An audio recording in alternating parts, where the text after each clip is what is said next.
Chers amis, bonjour. Aujourd'hui, Bezat Hashem, nous allons parler du mois d'Elul et de son importance. L'importance du mois d'Elul n'est pas due seulement parce que le mois d'Elul précède les grands jours de Rosh Hashanah et de Kippour, mais du fait de son essence même. Car, comme nous allons le voir, tous les jours du mois d'Elul sont des jours favorables, propices aux prières, à la Teshuvah, et que chaque instant revêt une grande importance. Chacun, à son niveau, de sa façon, devra exploiter au maximum ses facilités pour multiplier le nombre d'études, le nombre d'heures d'études de la Torah, du Moussar, c'est-à-dire de l'éthique juive et morale, pour lire encore plus de psaumes, de Téhélim. Tout ceci va bien sûr favoriser un très bon jugement le jour de Rosh Hashanah. Le Rav Hida rapporte qu'à son époque, il y a environ 250 ans, les rabbanim, donc tous les grands rabbins, diminuaient la quantité d'heures d'études du Talmud pour s'adonner à l'étude du Zohar, pour emmagasiner encore plus de mitzvot, car comme vous le savez, chaque mot de Torah est compté comme une mitzvah. Nous allons à présent essayer d'expliquer pourquoi ce mois d'Elul est spécifique, unique, un seul mois de l'année, qui peut rapporter très gros, non seulement sur le plan spirituel, mais aussi sur le plan matériel, santé et bonheur. Comme vous le savez, après le don de la Torah sur le mont Sinaï, Moshe Rabbeinu est monté sur le mont Sinaï pendant 40 jours et 40 nuits pour recevoir l'étape de la loi. Or, que s'est-il passé? À sa descente, Dieu lui dit « Descends vite car ton peuple a fauté ». C'était la faute grave du veau d'or qui fut lourdement sanctionnée en vie humaine. Dieu de plus voulait effacer le peuple d'Israël et tout recommencer à zéro à partir de Moshe Rabbeinu. Mais notre maître, Moshe Rabbeinu bien sûr, par amour pour son peuple, refusa. Le lendemain, il remonta au mont Sinaï pour demander pardon. Le courroux du Créateur était à son paroxysme, mais toutes les supplications de Moshe Rabbeinu ne purent obtenir le pardon tant attendu. Après 40 jours, Moshe Rabbeinu descendit de la montagne pour y remonter le lendemain, c'est-à-dire le Rosh Chodesh Elul, comme aujourd'hui.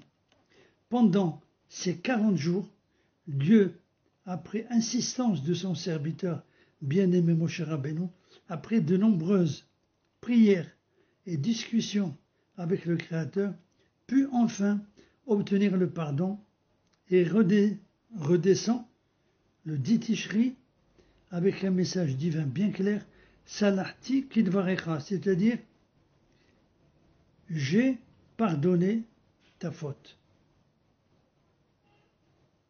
Nous comprenons donc l'importance. Ce jour-là, c'était le jour de Kippour, le 10 Tishri. Cette période, donc du mois d'Elul, était très favorable pour obtenir le pardon divin et de nouvelles tables de la loi, de la Torah.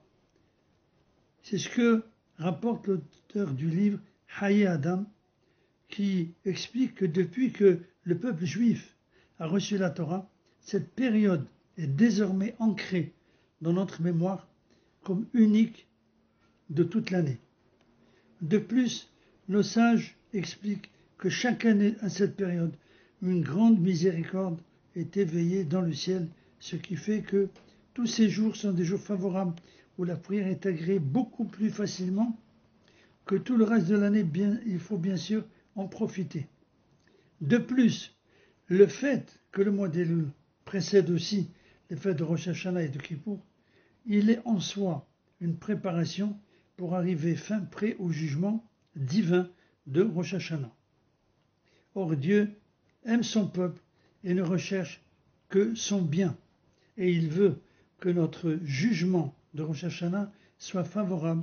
C'est pour cette raison qui nous a littéralement octroyé un véritable cadeau, le mois d'Elul.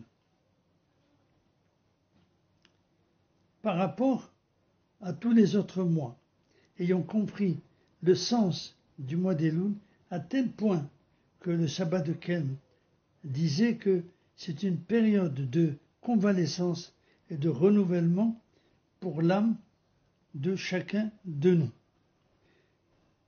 Si on me pose la question, quelle est la première étape? La première étape est déjà de prier le Créateur pour nous venir en aide afin de pouvoir réaliser tous nos projets du mois d'Elul pour améliorer notre conduite. Voilà donc pour aujourd'hui, on devra donc déjà commencer à réfléchir quels sont les projets qu'on peut déjà commencer à réaliser pour arriver, Be'ezat Hashem, à la fin du mois d'Elul, prêt pour le jugement comme nous l'avons dit. Donc nous verrons dans le prochain cours, Be'ezat Hashem, nous allons voir quelques-uns de ces projets. Mais chacun, bien sûr, a le droit de réfléchir en attendant. Sur ce, je vous souhaite donc un Chodesh Tov U'Mvorach et un bon mois d'Elul à chacun et chacune. Et nous prions toujours pour la paix en Eretz Israël, pour la libération des otages sains et saufs, et pour la venue du Mashiach bientôt, de nos jours. Merci de votre écoute. À très bientôt, Be'ezat Hashem. Si vous avez des questions, n'hésitez pas à les poser aux administrateurs. Merci à vous et à bientôt.